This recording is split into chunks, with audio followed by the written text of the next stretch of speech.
Good afternoon, councils. The Supreme Court of Guam is now in session. Will the clerk please call the case? This is Supreme Court case number CRA19-020. The People of Guam Plaintiff Appellee versus Francis Jerome Taisacan, Defendant Appellant. Appearing for the Plaintiff Appellee is Attorney Christine Santos Tenorio. Appearing for the Defendant Appellant is Attorney F. Randall Cunliffe.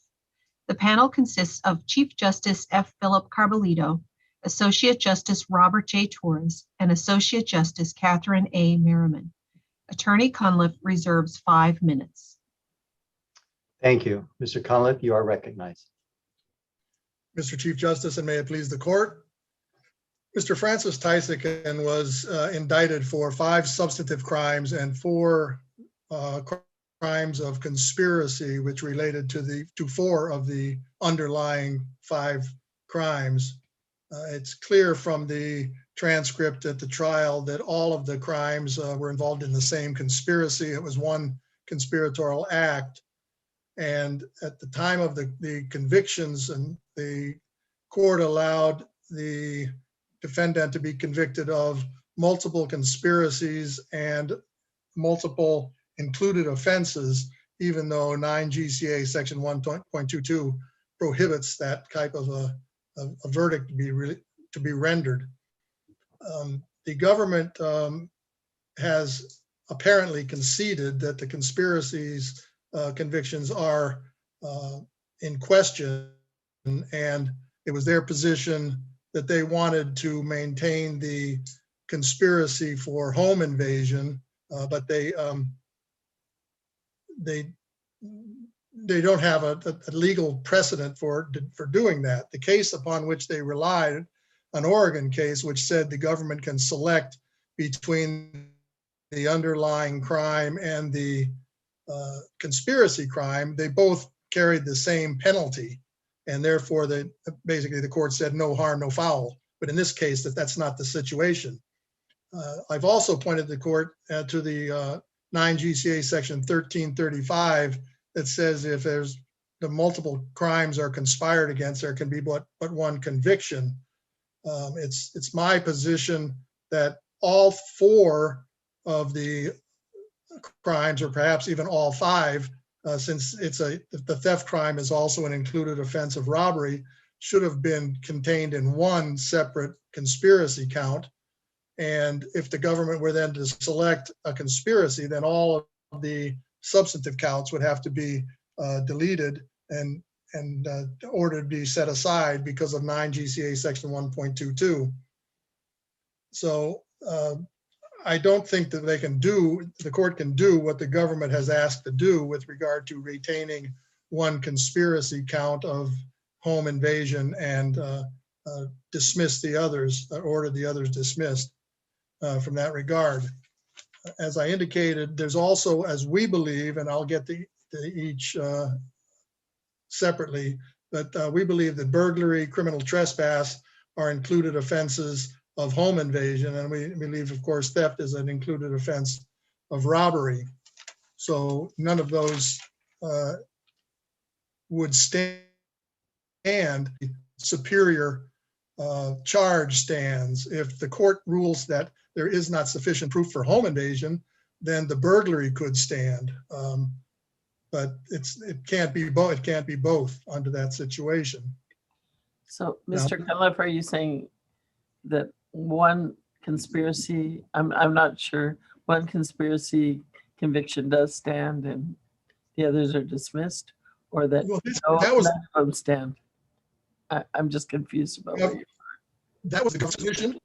The government's position is that they want the one conspiracy for home invasion to stand, and our position is that the statute doesn't say, what 9 GCA 1.22 does not say what can stand and what does not stand. So it says if you're charged with conspiracy and an underlying offense, you cannot be convicted of both. So the government should have made an election before the matter was submitted to the jury as to which they wish to go forward on, the conspiracy or the underlying offense, so that the court could then say, okay, ladies and gentlemen, here's your jury instructions. The jury instruction for home invasion is A. Now, if you find the defendant guilty of home invasion, then you skip B, which is conspiracy to commit home invasion, because the government has selected A. But that wasn't done, and so we don't know what the trial posture was, other than apparently to get a conviction for everything. The choice that I think, Your Honor, needed to be made, either we want the conspiracy charges or we want the underlying crimes, was not done by the prosecution. But they, I believe, have the right to make that choice before it goes to the jury, and then the jury instructions would set forth how the jury was to work it. Similarly with a lesser included offense, if you find them guilty of home invasion, then skip burglary because it's an included offense and go on to robbery. If the government was, if we were to follow what the government, as I understand, is requesting, if the out of the 4 conspiracy counts, they were to select the conspiracy to commit home invasion, and if as a result of that election, as you pointed out, they cannot also continue with the conviction for home invasion, doesn't that favor your client? Well, it does, but I think I don't think one can do that at this point. I mean, I don't think that the government at this point can decide what they should have decided at the trial court level when the matter was presented to the jury. But would it benefit your client? I thought the sentence for conspiracy to commit home invasion was 5 years longer than the sentence for the substantive home invasion. And so that it wasn't that why you argued the government's being able to elect between the conspiracy and the substantive charge. It's not the same as the case they cited, because in fact, there it was no harm, no foul, but here that's not the case. That's right. They chose the conspiracy because it had a longer prison sentence. Right. So it's not. But in a general sense, the government would have the right to make that choice before it went to a jury. And if the jury found him, so if the jury, they said, well, we want to get the substantive offense first. So if they find him guilty of home invasion, we don't want the conspiracy. Then if the jury were to vote and the jury voted not guilty for home invasion, then they would vote on whether or not there was a conspiracy to commit home invasion, even though there wasn't a home invasion. But that wasn't presented, and I don't think the government can now pick and choose what wasn't properly done at the trial court in that regard. So if the government doesn't choose, I mean, obviously one of them, if we don't accept that we don't accept because of the case that the government cites is that there was the punishment was identical, so it really didn't matter. And only one of the sentences should be kept.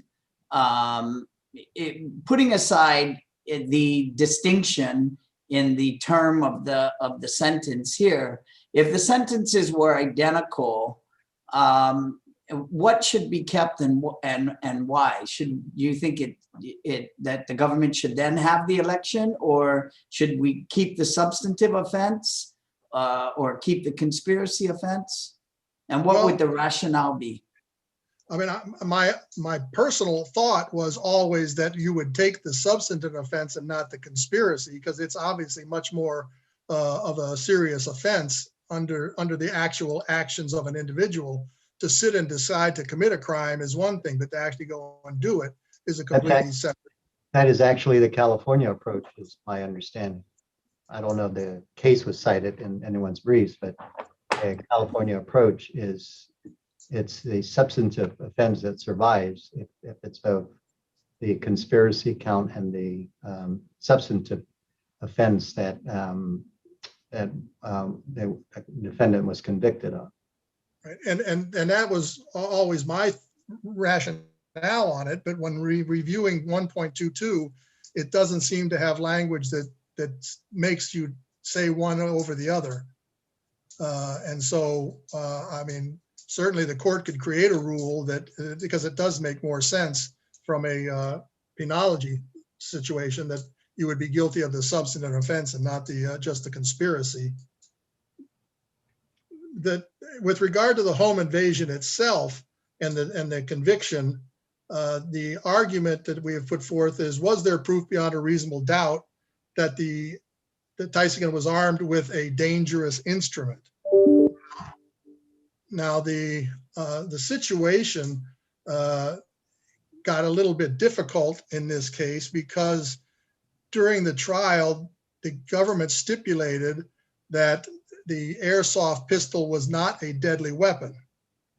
And so that affected a bunch of the charges, and there were a lot of acquittals issued because of that. But what about a deadly instrument? Is there a distinction between a deadly weapon and a deadly instrument? Well, that's dangerous instrument, I believe. I'm sorry, dangerous instrument, yes. I don't know, Your Honor, because nowhere in our statute is dangerous instrument defined. But well, there is a definition that's contained in the escape provision of the code. I think it's 9 GCA 58.10, but the definition of a dangerous instrument there seems to be, I think, identical to what deadly weapon is. And so, that doesn't seem to take into consideration the fact that the home invasion statute contemplates deadly weapon or dangerous instrument. Yeah, and unfortunately, the legislature, when they passed this, didn't I guess look wherever jurisdiction they got it from to see what they defined as a dangerous instrument. The government points out and cites that we adopted it from Connecticut and asks that we look at the Connecticut law on defining dangerous instrument for purposes of interpreting this statute. Well, I think that would only apply if the government, knowing where they adopted it from, the legislature chose to adopt that language, but they didn't do that. And so the difficulty is, if it's not a deadly weapon, is it a dangerous instrument? I don't know. I mean, that's something this court has to make a decision on, but it would seem to me that if it's not a deadly weapon, then it's certainly not a dangerous instrument. I mean, I have a difficult time with the air pistol, especially because of, as you pointed out, the stipulations. But the bat, I think, is a different question, in my view. Well, again, you have to look at the statute, which provides that the person such person is armed. It's not the other person who has the bat. You have to be armed to be guilty of home invasion. So what about the imputation under the conspiracy theory of Pinkerton? Why doesn't that impute so that Crisostomo being armed with the bat imputes to his co-conspirator Taisacan? Well, because the language is quite clear. It doesn't talk about imputation. It basically says that that person is armed. And as we've objected to the conspiracy theory because that's not the Guam law. We don't adopt the Pinkerton under our law. 4.60 says if there's an included offense, you're guilty of your own actions and aggravating or mitigating circumstances as apply to you. But isn't complicity that you cited in 4.60, isn't that different than the conspiracy provisions of 13.30? I mean, they both use almost the exact same language. They both, it's with the intention of promoting, assisting the commission of offense. That's what a conspiracy is, with the intention of promoting or assisting in the offense. So it's the same language.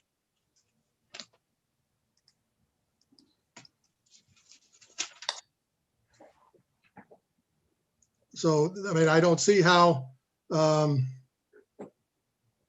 I don't see how we can say when he's charged with promoting or assisting the offense that section does not come into play. And then it says if that's what you're charged with, this is what your defenses are, and you can be found guilty of a lesser included offense depending on what applies to you. So the situation, unfortunately, although the judge struck deadly weapon from the indictment, they didn't strike it from the jury instructions.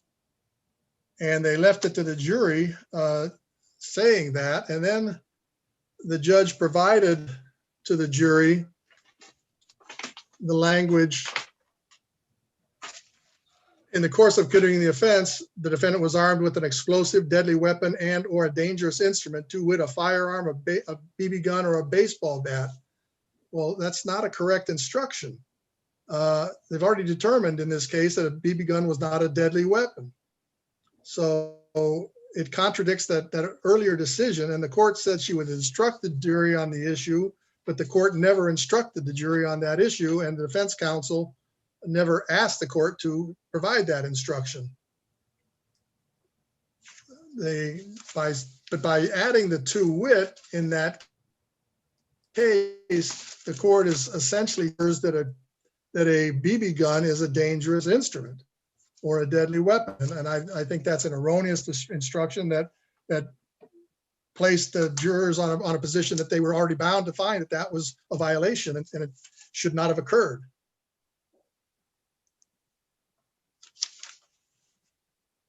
In the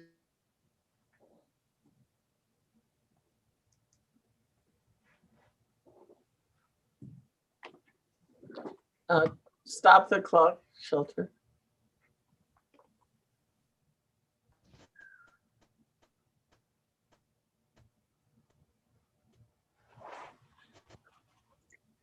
So Attorney Cunliffe froze. My speaker. Yeah, he's Okay. back on. All right. You're muted, Attorney Cunliffe. I'm not sure where it went off. I was just going to go to the co-conspirator liability, which was just Justice Torres's question. As I indicated, the conspiracy is you're joined with the intention of engaging or promoting or assisting in the conduct which constitutes such crime. And 9 GCA section 4.60, the person acts with the intention of promoting or assisting in the commission of an offense, and he aids or induces another person to commit the offense. And if there are included offenses, that person is only guilty of that his actions apply to. So the instruction that was requested by the government that said the Pinkerton liability, we believe is an erroneous instruction. It violates Guam law, and it should not have been given. It, however, only applies to the conspiracy count. It doesn't apply to the underlying count with the offense of home invasion itself, because he wasn't so armed with such an instrument. The other instruction that what I've just talked about, 6A, the court having agreed in this case that the BB gun or airsoft gun was not a deadly weapon, and Taisacan didn't have a baseball bat, there's no evidence that the airsoft pistol could expel a projectile, which is required to be determined to be a firearm under 10 Guam Code Annotated. There's just no evidence that he was guilty of that crime.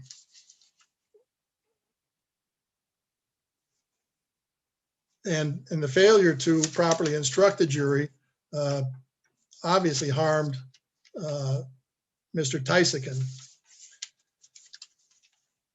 The issue that we've also asked in this case for the court to review and perhaps overturn its decision in Demopon, which is cited to the court, saying that criminal trespass is not an included offense of burglary. Now, I've read the Demapan case, obviously, and the cases cited therein, the Pennsylvania cases, are distinguishable in that Pennsylvania did not adopt the equivalent of 8 Guam code annotated section 105.58. And the case that the court cited, Commonwealth versus Carter, 393 Atlantic 2nd 660, in footnote 9, it says just that they had not adopted that from the model penal code. But the judge, the justice's opinion in that case just unfortunately, I think, missed certain matters that need to be addressed.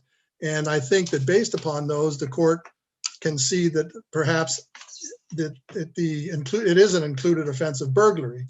The first is 9 GCA section 4.25, except as provided in section 4.45, a person is not guilty of a crime unless he acts intentionally, knowingly, recklessly, or with criminal negligence as the law may require, with respect to the conduct, the result thereof, or the attendant circumstances which constitute the material elements of the crime.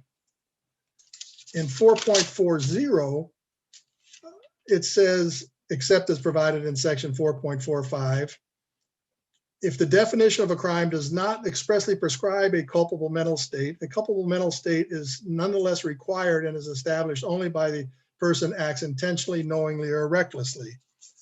Now, the burglary statute requires that a person not be licensed or privileged to enter into the property. The same language that is found in the criminal trespass statute. So in the charge against Mr. Taisacan, it says, and he was not licensed or privileged to so enter. Now, there has to be, pursuant to 4.25, a culpability established by that. Well, that's either, and really it only falls to knowing. He had to knowingly be not liable to enter or privileged.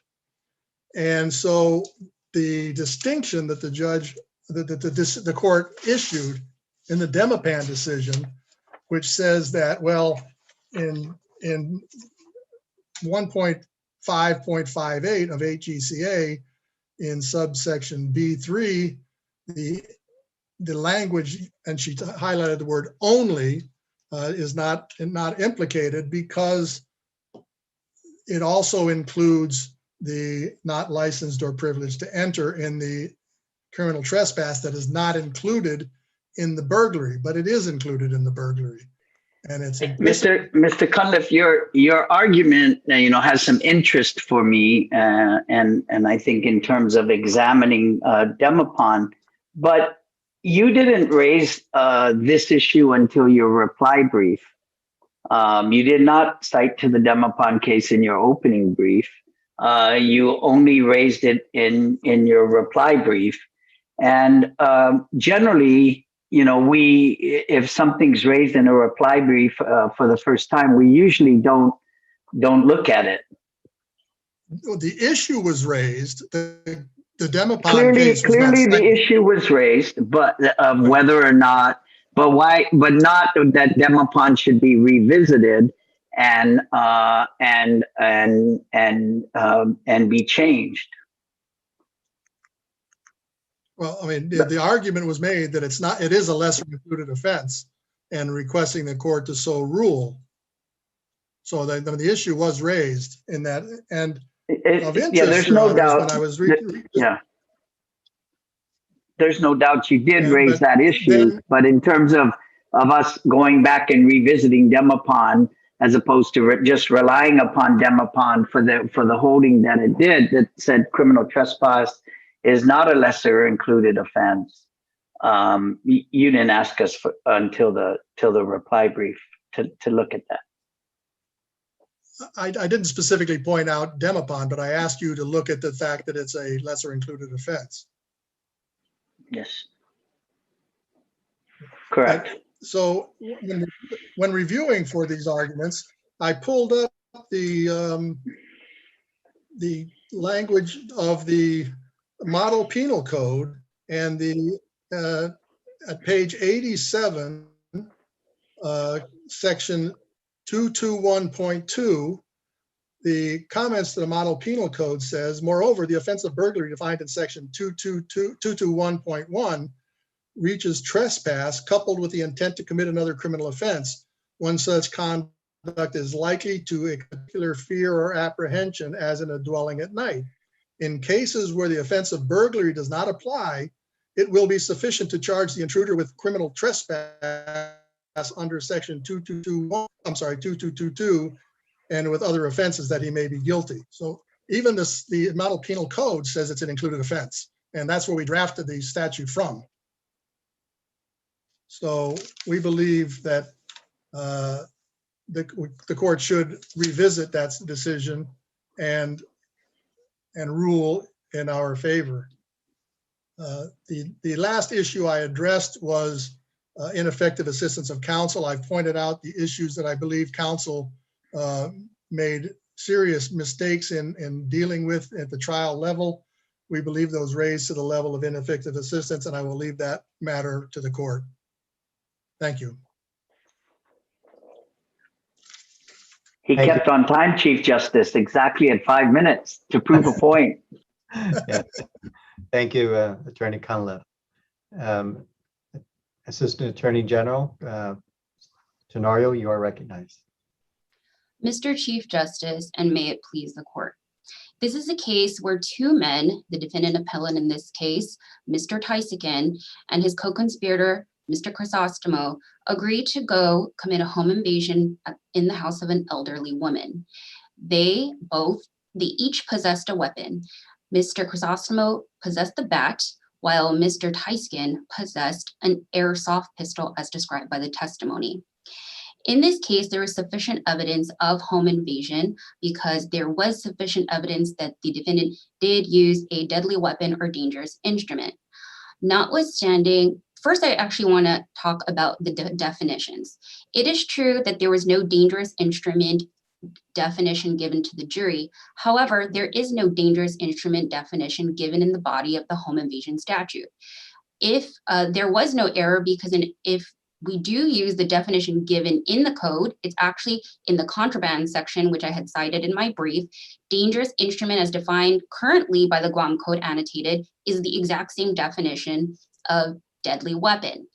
Now, in this case, the people submit that the legislative intent of the statute of home invasion is important because that's where we get where definitions should come into play in this case. Now, the people submit that the deadly weapon, that the legislature did not intend to be the deadly weapon and dangerous instrument to be synonymous by use of the word or in the statute. I did cite to the Connecticut statute because they specifically give the different definitions of deadly weapon and dangerous instrument. In Connecticut, deadly weapon is essentially a firearm or anything that can eject a projectile, while dangerous instrument is any instrument that is used or attempted or threatened to be used to cause serious bodily injury qualifies as a dangerous instrument.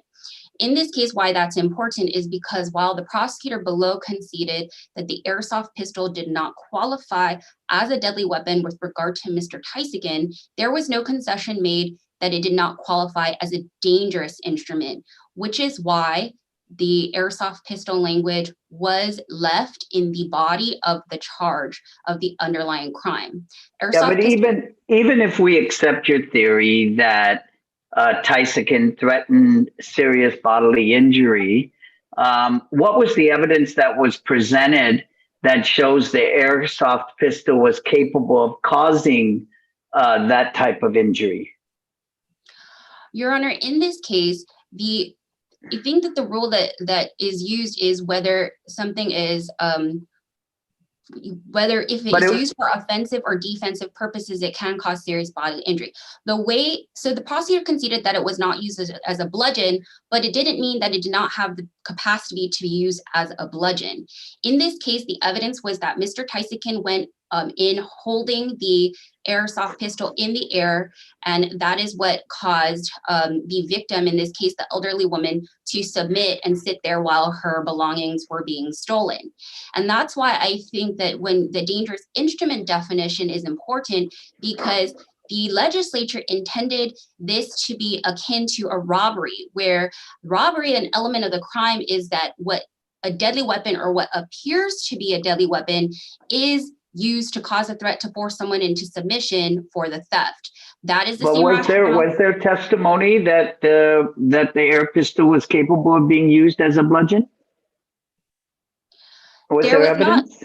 The victim did not herself say that it was capable of being used as a bludgeon, but the actual gun, the photos of the gun, I think, were admitted into evidence, and the jury did see the projectile that was found with it, along with the cartridge, I believe. That was the exhibits that they saw, and then the victim herself said she actually thought it was a pistol.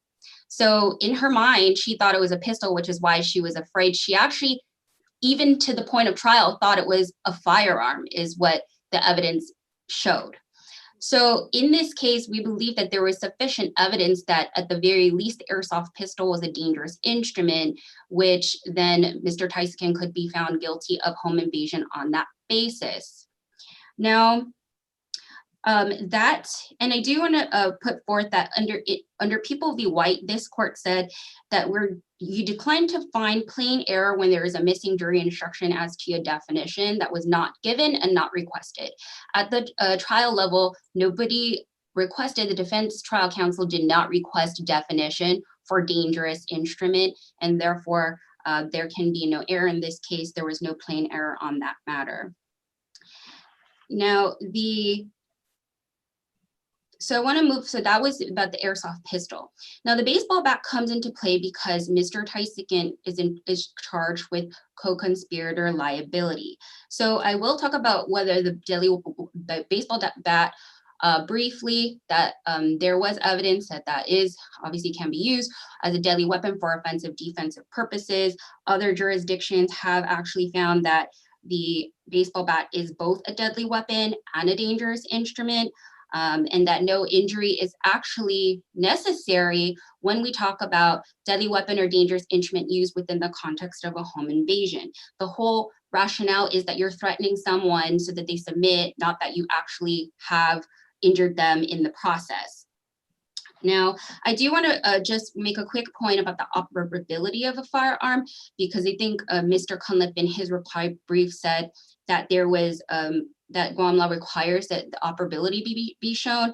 And actually, under People v. Tennyson, this court stated that the operability does not need to be shown. That's just for possession of a firearm, but not for use of a deadly weapon where the deadly weapon is a firearm. Now, moving on to the co-conspirator liability, which I think needs to be addressed first, because that's how we get into the conspiracy and what then is vacated upon election by the prosecutor. So in this case, the prosecutor requested a co-conspirator liability jury instruction derived from California. As noted, the Guam law is derived from California, Massachusetts, and New Jersey. Now, that instruction said that a co-conspirator is liable for all his or her co-conspirator acts.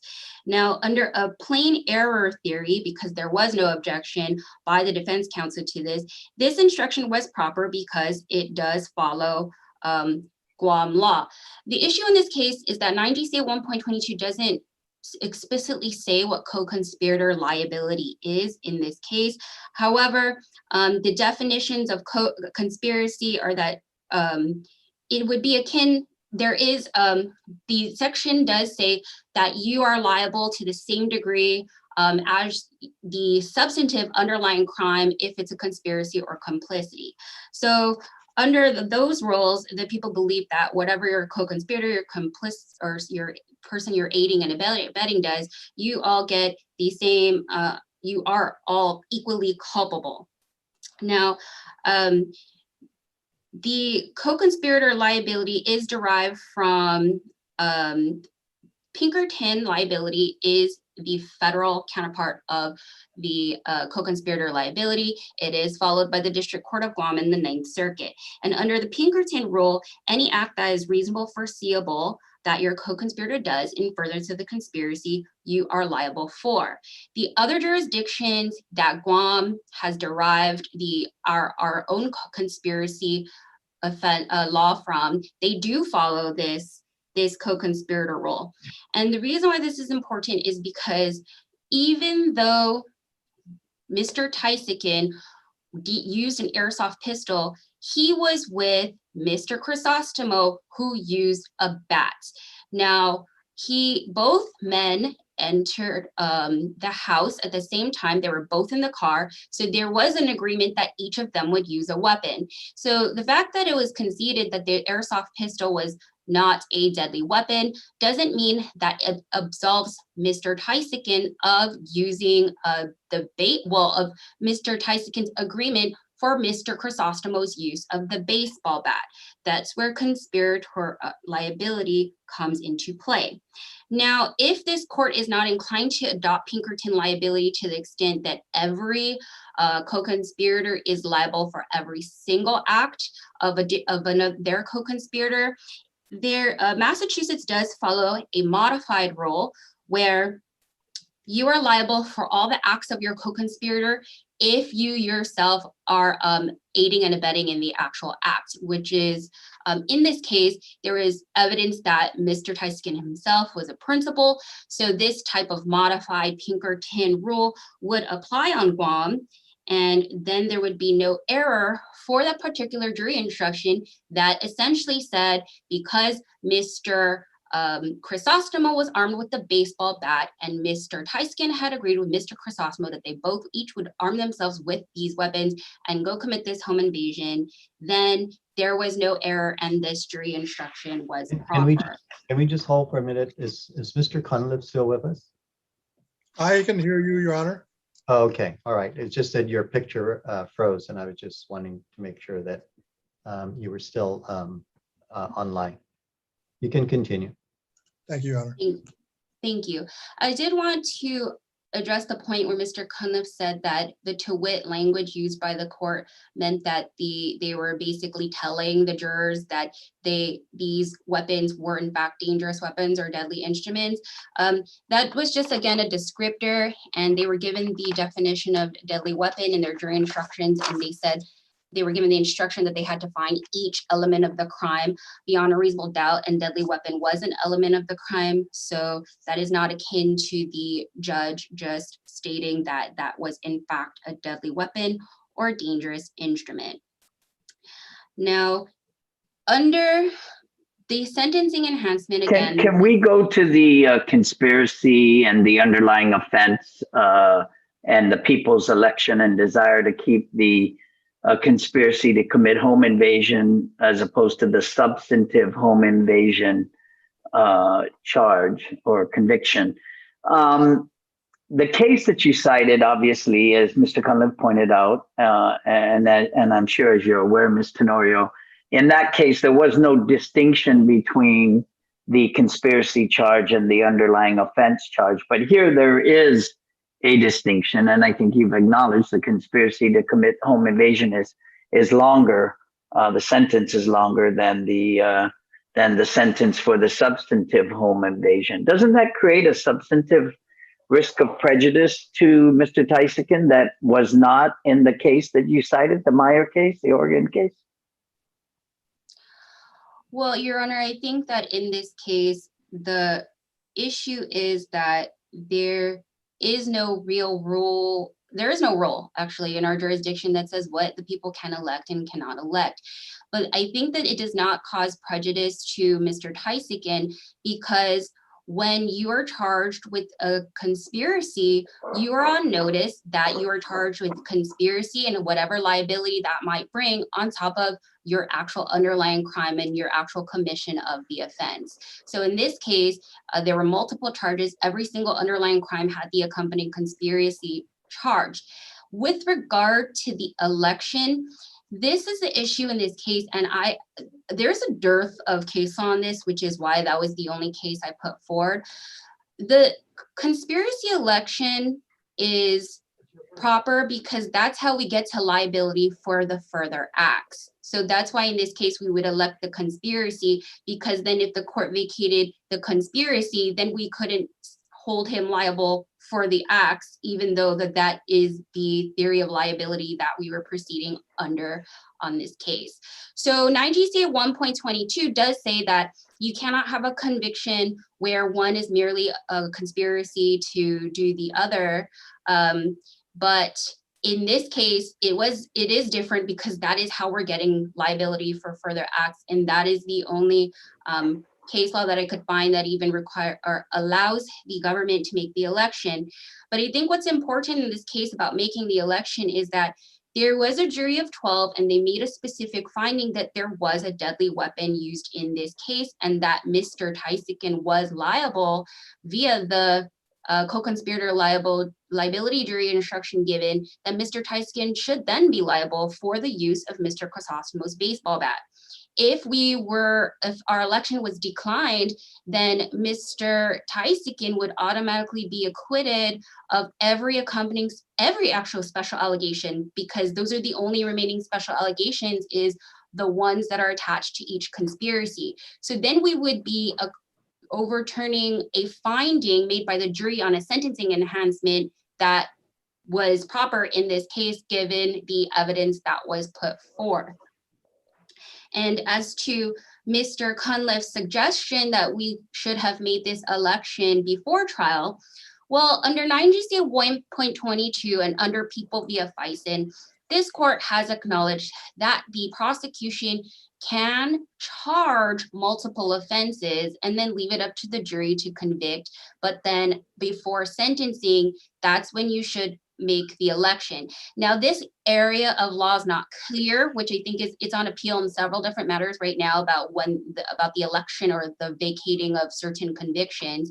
But in this case, so it wasn't clear at the time that at sentencing there should have been an election made as to whether either the conspiracy or the underlying crime or even the lesser included offenses should stand.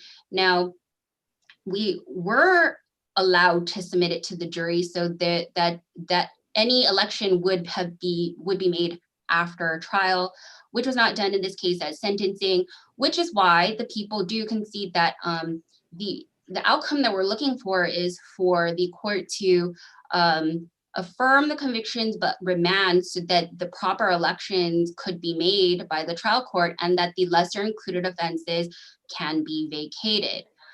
But didn't the jury also in this case already acquit him of the special allegations that were attached to the second-degree robbery and the burglary? So they did, and I think that the rationale behind that, based on the evidence and what was put forth in summation, even though summations are not evidence, but I think the theory behind that was they did not believe that he himself used the baseball bat during the commission of the underlying crime, but that he agreed to use the baseball bat when they were conspiring. So that's how I reconciled the acquittal of the baseball bat under the substantive crimes, because the bat was contemplated during the conspiracy or the agreement. But so, it seems kind of difficult to be able to come in and say that a defendant who was acquitted of a special allegation, that somehow we're going to then take that special allegation and attach it to the substantive charges that he was already acquitted of earlier, the burglary and second degree convictions, because they acquitted him of that. I mean, that's a tough thing for me to understand and accept. That's where the co-conspirator liability comes in, Your Honor. And I think that that's the instruction that they relied on to come to that decision, because if the instruction said you're liable for all the acts of your co-conspirator, then it would make sense the jury would find Mr. Taisacan guilty of the special allegation from his co-conspirator's act of using the baseball bat. But again, in this case, he himself had a dangerous instrument I do think that it was still a deadly weapon within the purpose of the law, but for this purpose of this appeal, I concede that the prosecutor conceded. So in this case, I think that the jurors looked at the two weapons that the gentleman had and then did say, well, you did know you were using a deadly weapon. You knew that he was using a deadly weapon, being the baseball bat, and that was the basis for the conspiracy convictions in this case. So that's how I reconcile that situation.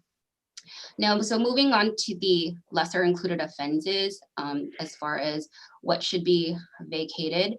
So in this case, if your honors don't, the people submitted there was a sufficient evidence of home invasion. Now, if your honors think that there was not, based on the use of the airsoft pistol, the qualification of it as a dangerous instrument, then the burglary would be retained. Now, if your honor thinks that there is sufficient evidence of home invasion, then the charges that would still be intact are home invasion, robbery, because robbery is a separate offense from anything else, and criminal trespass, and I think that's it. Yeah. So basically, the people concede that burglary is a lesser included offense of home invasion because it is an element of home invasion. Theft is a lesser included offense of robbery, but not a lesser included offense of burglary. But the criminal trespass, I do understand Mr. Cunliffe's argument about people be dem upon, but the issue about people be dem upon is that this is where stare decisis comes into play here. If your honors overturn that decision, then we would have to revisit people v. Cummins, because we use the same rationale in that case where the scienter requirement differed second degree CSE from first degree CSE. And it would cause a chain reaction, which in this case, especially of how the people go forth, we look at the case law and and even the trial courts, they sua sponte have to figure out what are lesser included offenses. Now, this has already been established, people be dem upon for a while now. So if the court revisited that, then I think we would actually revisit all of 105.58 or whatever the statute it is, saying that it's a lesser risk or lesser injury to a party, and that's what makes it a lesser included offense. So based on the dem upon law, which is still good law, the people believe that the criminal trespass conviction is valid in this case and is not a lesser included offense and therefore should not be vacated. But at the end of the day, the people do think that these special allegations, both for deadly weapon and vulnerable victim, should be retained. There is no real issue with the robbery charges. So the second degree robberies should be also retained in this case. And as far as the conspiracy and the underlying crime, those should be ultimately, if this court is not going to, allow the election made by myself, I actually think that the best practice would be to remand to have the prosecutor below do the election and then make the record of why those elections are taking place. But the people do submit that there is actually one conspiracy, that only one conspiracy should stand, and it is the conspiracy to the highest crime, which is conspiracy to commit home invasion. And again, but if we accept the home invasion conviction and don't allow the election that you suggest, then all of the conspiracy charges would be gone, right? That is true, Your Honor. All the conspiracy charges would be vacated under that rationale. Now moving to the. I actually want to go back because I did have one additional point to make for the sentencing enhancement of the deadly weapon based on the co-conspirators use. So actually the way the Ninth Circuit does it, even under Pinkerton liability, is if you have actual knowledge of the deadly weapon being used, then you yourself are liable. But there is a Guam case that is coming out of district court and affirmed by Ninth Circuit. It's People v. Pangilinan. And in that case, the person who supplied the gun, so he knew that his co-conspirator was going to have a gun. He supplied the gun to the person and the person actually committed the crime. They actually affirmed the special allegation of use of a deadly weapon for the supplier of the gun, even though he was not the person who actually committed the crime. So under that rule, then Isn't that just a Pinkerton rule? Because it was foreseeable that the weapon would be used if you're going to supply the weapon. Right, right, exactly. That is the Pinkerton rule. But I think before the Ninth Circuit affirmed it, the district court was using the Guam local rules. So that's how they got to that decision, because this was, I think, a Guam Court Appellate Division case before the Supreme Court was founded here. Now, there is another test used by different jurisdictions. Just again, if we don't want the full Pinkerton liability as far as reasonable foreseeability, is that if you're liable for someone's use of a deadly weapon or special allegation, if you are charged as a co-conspirator, your co-defendant had a firearm or deadly weapon, and you were a member at the time of the conspiracy that it occurred. So there are different tests used, but they ultimately lead to the same theory of liability, which is you're liable for someone else's weapon. Now, moving to the next point, which is the ineffective assistance of counsel. It's my last point. In this case, I do realize that this is more meant for a habeas proceeding. So people submit that that's the avenue that this is more appropriate for. But should your honors think that decide that the record is sufficiently developed for this, the people submit that there was no ineffective assistance of counsel when the trial counsel did not object to the co-conspirator liability instruction, because that co-conspirator liability instruction is that's the theory of liability used in the jurisdictions that we have derived our law from, and that his failure to move for an acquittal on the charges was also not error, because that was not he was not warranted an acquittal as a matter of law. And therefore, the people do not think that there was ineffective assistance of counsel in this case, especially given that the defendant was acquitted of multiple convictions and multiple crimes, and as well as the multiple special allegations. What about failing to raise the sentencing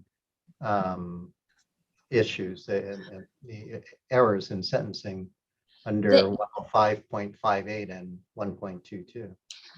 Yes, Your Honor, the error in sentencing again was not. It's not clear, and it has not been clear to the trial court even the prosecution at the time. It's something that is developing. So I wouldn't say that it was completely his performance as counsel fell below the standard. Well, we rejected the merger issue, didn't we, in FISN, and said that you would have to actually dismiss in this case if he was convicted of the substantive crime. You dismiss the conspiracy counts. He failed to raise that, and in reference to the section 1.22 issues, that also he failed to raise. Yes, Your Honor, and that is what this court did say in People via FISN, and counsel should have been aware of that law. I think that as far as the lesser included offense of burglary, that should have been a given. But as far as any other offense that is considered a lesser included offense under 105.58, which is just less risk or less injury, that's a more difficult question, because that's almost as a matter of law, you have to figure that out, not really a factual basis of whether for example, in People v. Ramey, this court said third degree robbery is lesser included as second degree, but that's not necessarily something that anybody really figured out before that law, because the elements of the offenses are different.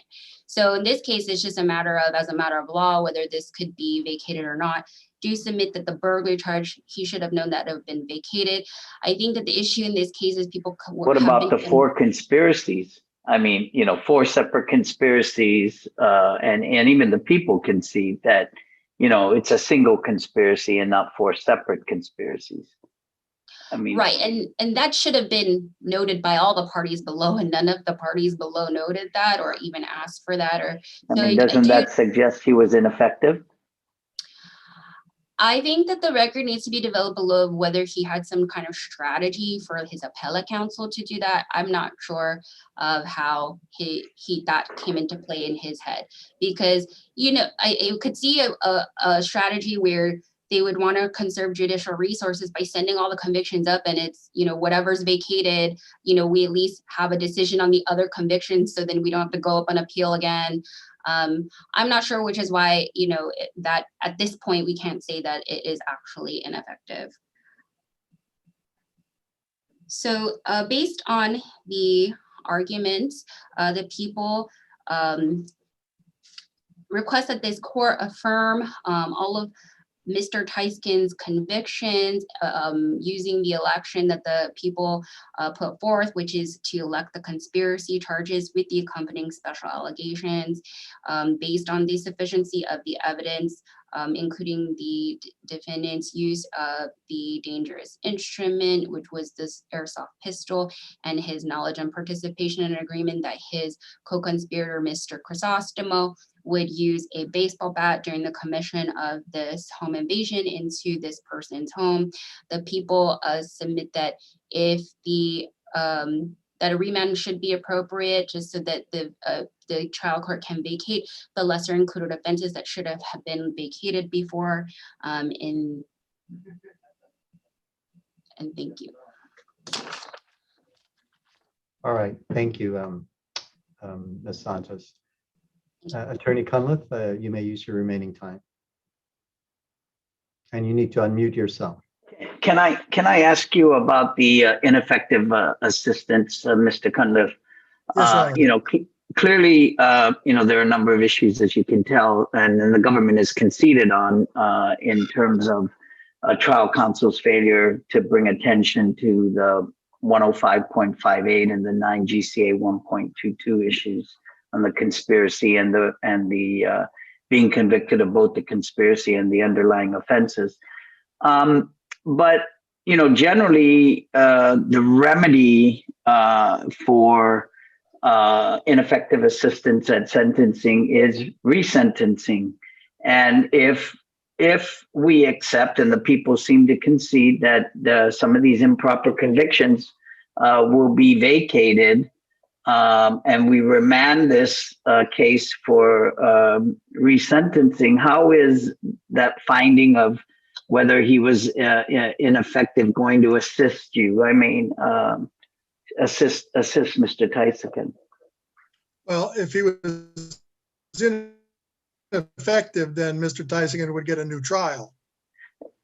But what authority do you have that his ineffectiveness at the sentencing would warrant or mandate a new trial? That's where I didn't understand that would be the case. Well, it wasn't only at the sentence.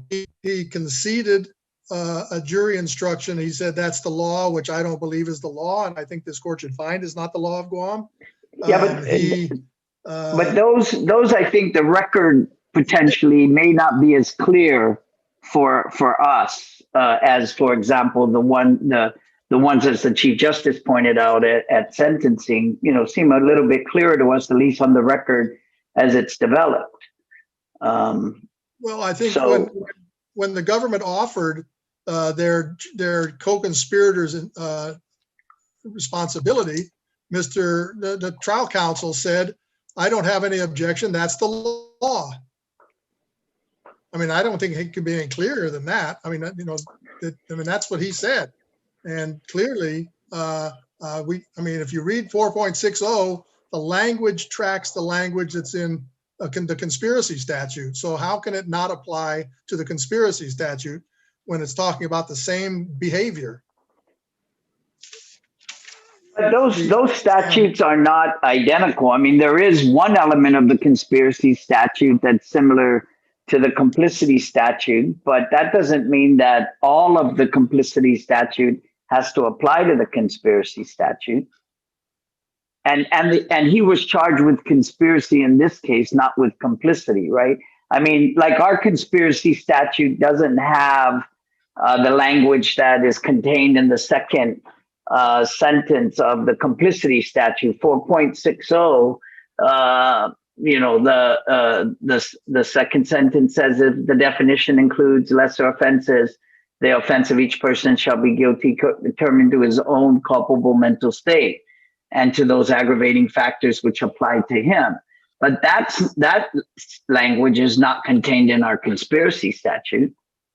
No, but the entire first section is Right. almost verbatim. And Right. so it's saying that our guilt by complicity is basically the same thing in the terms of conspiracy in that regard. And if you conspire with someone, you're guilty for what you did, not what they did, if there are included offenses. And the government pointed to the People versus Pangilinan decision. And Justice Merriman may remember that because I tried that case in her courtroom. And the facts as the government offers them, it was alleged and accepted by the court that Mr. Pangilinan provided a handgun to an individual. And then after the individual shot somebody, he gave, within minutes, while the person was still dead in his car, gave the handgun back to Mr. Pangilinan to get rid of. And so he was found guilty of conspiracy and possession and use of the deadly weapon, but of the crime of murder and possession and use of the deadly weapon because he possessed the weapon that was used in the murder. And he was an aider and abettor in the murder. So it's not the same as the conspiracy aspect of it. One of the other matters that's troubling is, the government says the way he used the bat. Well, he didn't use the bat. He held a bat. They talk about the liability for further acts, but there weren't any other further acts in this case. Two people possess certain things, and under the court's ruling as to how to determine if something's a deadly weapon is how it's used. But we don't have anything from the court to determine how a dangerous weapon is determined. Is it the same thing, how it's used? Nobody used— Dangerous instrument, as you reminded me, Mr. Cunliffe. I stand corrected, Your Honor. And it is confusing, but the situation is such that I just don't think that there's any showing. And the government says, well, we have the legislative intent, and then she didn't give us any legislative intent, and the statute's pretty clear. She said the Massachusetts aiding and abetting would apply to Guam. The only thing that applies to Guam is the laws we've passed here and what Your Honors say from the bench is applicable. If someone else has it, that's very nice, but until Your Honors adopt it as being the law of Guam, or the legislature passes it, it's not. So, and I'm not sure about the Tennyson situation that she mentioned, but to be a firearm, our code requires it to be capable of discharging ammunition, a projectile. So otherwise, it's not a firearm. I'm not sure what the Tennyson decision is, but I represented a Mr. Tennyson that way. It may well be my case, but I don't recall it off the top of my head. To be a firearm, it has to be capable of discharging a projectile. And there's, as I think Chief Justice asked, what did they show that he used it as a bludgeon, or what did they show that it was capable of discharging? We don't believe that there is sufficient evidence to convict him of home invasion, and we don't believe that he can be convicted of the possession and use of a deadly that his co-defendant possessed in this situation, since he was acquitted of possessing a baseball bat himself on many charges. I don't have anything else if the court has no questions. I have one question.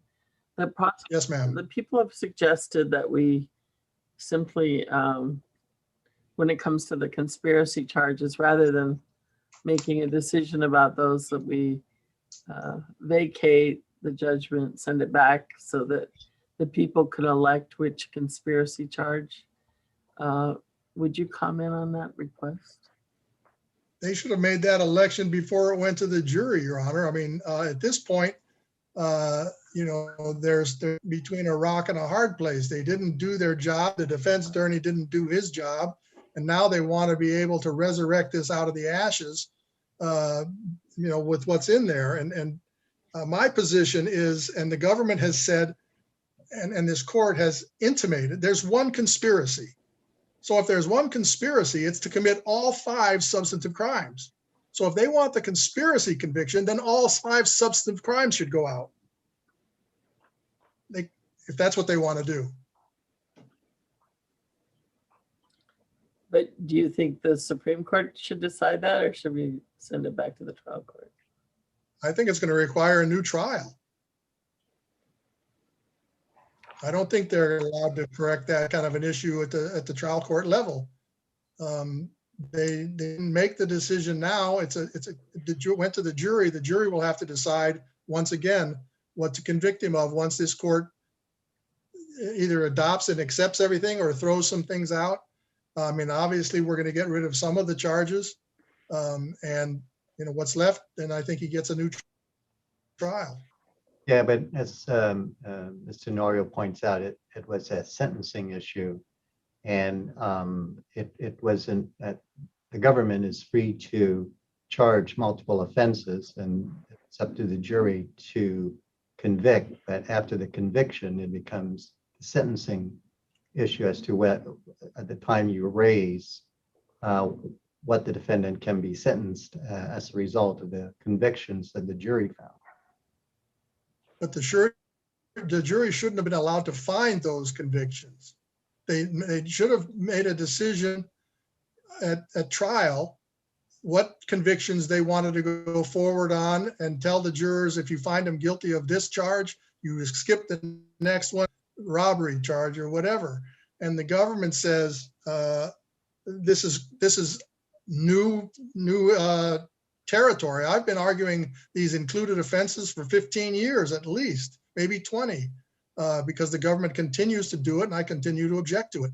And we get the judges to instruct them properly that if you find them guilty of murder, you don't even look at aggravated assault or anything else. You move down to the burglary charge or whatever the other charge is. I mean, and that the government doesn't know how to do it's not my problem, and it's not Mr. Taisacan's problem. Well, this case may give us the opportunity to address that issue, Mr. Cunliffe. And I see that your time is up, and I want to thank counsels for their argument. Ms. Tenorio, I may have called you Ms. Santos, I apologize, and attorney and Mr. Cunliffe.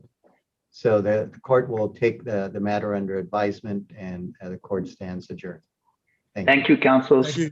Thank you, Your Honors. Thank you.